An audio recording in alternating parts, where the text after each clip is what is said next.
Hi everyone, it's Shotzi for the Rough Cuts. I hope you've been having an awesome week. I am a little bit sunburned, so please forgive my attire. I'm trying to wear as least as possible to touch my skin. It's kind of bad.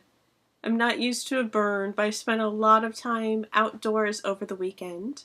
And speaking of time outdoors, today I'm going to talk about a movie that takes place mainly outdoors. This was also screened during South by Southwest, and it is Prince Avalanche.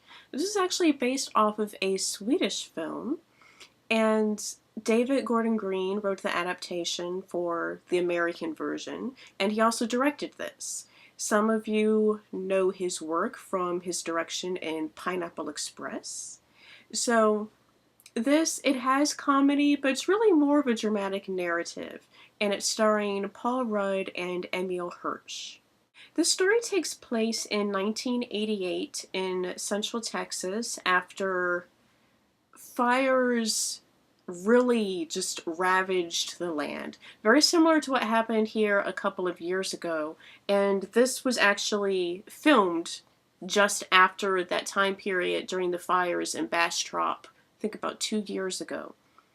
And it's about like rebuilding and really getting to know yourself, reflecting upon your life, building bonds, and just sort of appreciating what's around.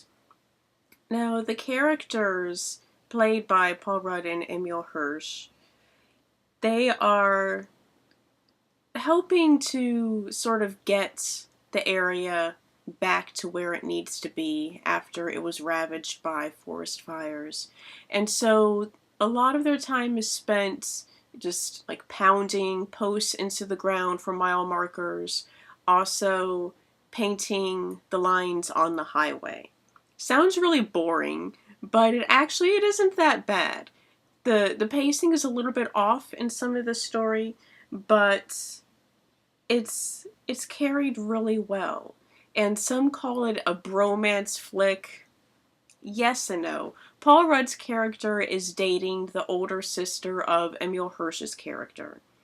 And Alvin, which is the name of Paul Rudd's character, he's just kind of a stick in the mud. He's away a whole lot, and Madison, the name of his girlfriend, she's not high maintenance, but she needs attention. She needs a guy who isn't gone for weeks at a time like Alvin is. And so he's just has a very strong work ethic, which is good, but he doesn't really know how to have fun at all.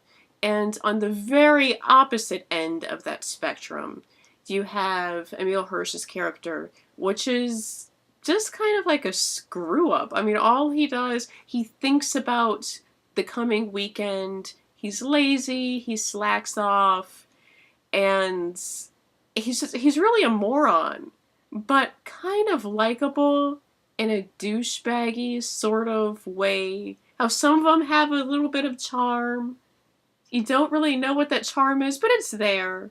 He's that guy. And the two of them get to know each other, and they get to know themselves a lot better. So they have a really, really good rapport, because this movie could be incredibly boring, but it isn't. And you get to see a lot of nature. And even though a whole lot of it was ravaged by the fires, you can see the rebuilding, the coming back of community. And there's a really touching moment where there's a woman who actually is from Bastrop, and this really was her house that was destroyed during the fire. She's in it. Her name is Joyce. And she talks about her experience and her loss. And it's a really, really touching moment. Because when you see these things happening on the news, you don't really think about it. Even for me, this occurred not that far from here. I mean, we could see it when it was happening. But you don't really have that connection when you don't know anyone personally that was there.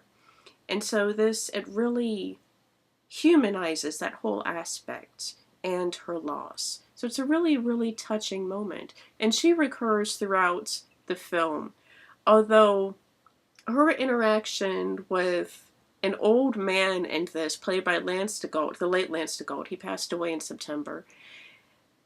It's kind of odd. It doesn't really go anywhere. You never get an answer to that. And, you know, maybe that was deliberate, because there are a lot of things in life that are never answered. But Lance DeGault's character is pretty awesome. He's an old man, just speaks what's on his mind, and he's a real character. And you find a lot of characters like his around this area. You find a lot of that. And I'm sure, like every small town, you come across people like that. It's kind of like the old, not really a crotchety old man, but he's just like, whatever, screw it, that's life. You know, live it to its fullest. And that's who he is. Just a likable guy that you happen upon sometimes when you're out and about. And he's that person. It's a really nice story.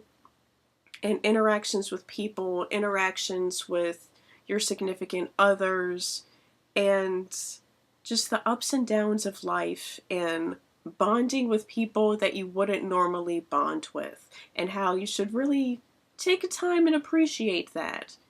Enjoy what's around you. So that is this story, Prince Avalanche. You know, I recommend it. It's good. It's touching. For people who need a lot of action, you will absolutely hate this movie, because it's all dialogue.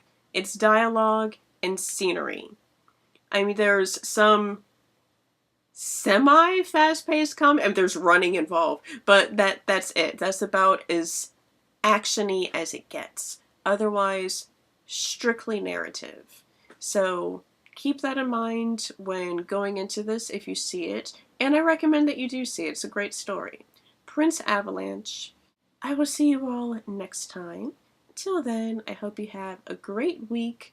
Remember to wear ample sunblock. Keep reapplying it if you're going to be out in the sun. I will see you all next time. Until then, goodbye.